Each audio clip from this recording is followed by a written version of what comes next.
I'm so proud of our Prime Minister. We don't know what goes in that makes him so wise, but we know what comes out.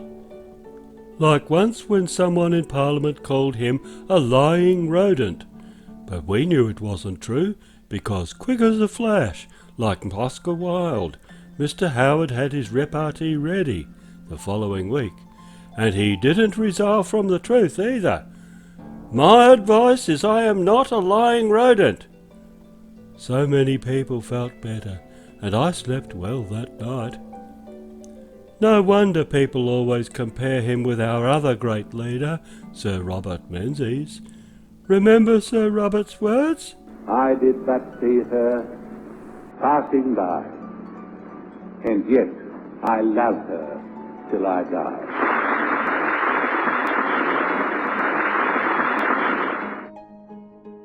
Well, my goodness, Mr. Howard said something very similar. He said, Australians feel a certain magic about the monarchy. It is mysteriously endearing. Her Majesty must have been moved by those words, because later she said, honestly, if I had to spend another day with John Howard telling me how he's a close personal friend of President Bush, there would be another dismissal. I suppose she meant to replace Mr. Blair with Mr. Howard. All the ladies seem to like Mr. Howard. Poor Mrs. Howard even has to put up with Bollywood stars who make eyes at him. But John's happy with Jeanette at night, with a brisk walk each morning. I admire Mr. Howard, and like Sir Robert, he'll probably become an Earl of the Sunk Ports or something, because he thinks like us little people. I mean, he doesn't worry about the big picture. It's the little one that he's always talking about.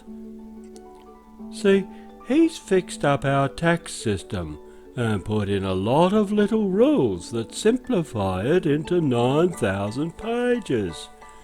It was only 3,000 pages before, so that's obviously an improvement. Of course he had to look at a fairly big GST picture to make it all worthwhile, but all round it's been good. I'm not paying any more tax, John told me so. You're not, are you? And he's looking after me as a self-funded retiree, without any worries. It's awful, though, how much Parliament upsets him. I think it's mostly those people in the Labour Party who do it. They don't seem to understand why Mr. Howard's way is best. But everyone in Mr. Howard's party does. There's industrial relations, for example. IR they call it. I think it means I are the boss. I don't quite understand this slogan, especially with Mr. Howard so keen on good education. I suppose it was just a slip and someone wrote it down, and of course Hansard can't be changed, but I still say I am, not I are. Or perhaps it's the same sort of thing as when nearly everyone now says something like, Mr. Howard is looking after you and I. So I'm trying to remember to say, Mr. Howard is boss of you, and he's boss of I. But it is difficult. Mr. Howard's guiding us in a very difficult and dangerous world. I worry about Mr. Howard's friend Mr. Bush, though. W. He always wants to fight somebody.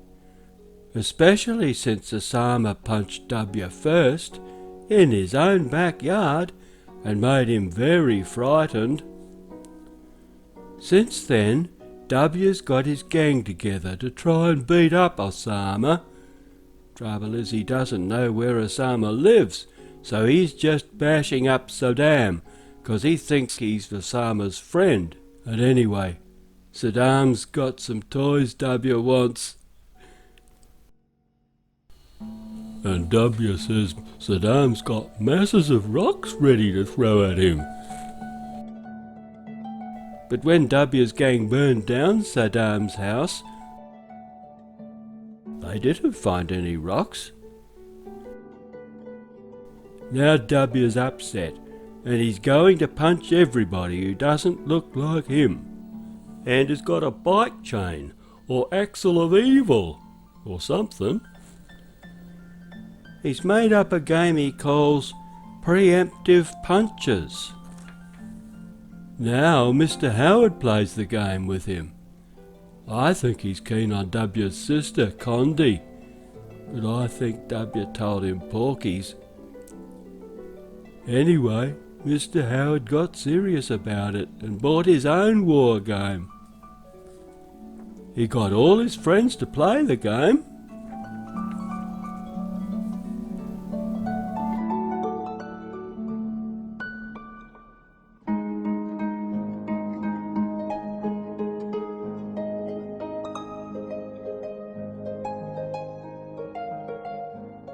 He's got his own street gang now.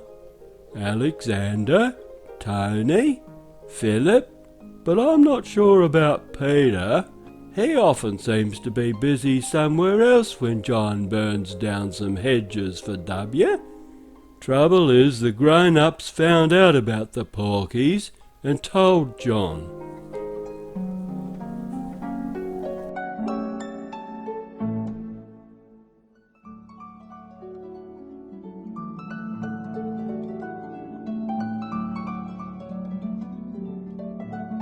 I worry that Osama's friends might think all of us in Australia are to blame for the hedges. They might burn down John's playhouse. I don't think I'll play with John anymore, even if Mr. Howard's leadership is the stuff legends are made of. Unselfish. But if friends need him, he's there. He's become such a statesman. He's explained our need to be ruled strongly, and he knows best, and how he's going to stay around forever to look after us. Perhaps it was Robert that loved little Elizabeth best, but better than even for LBJ. John says what we can honestly believe. I can't get enough, ya, W.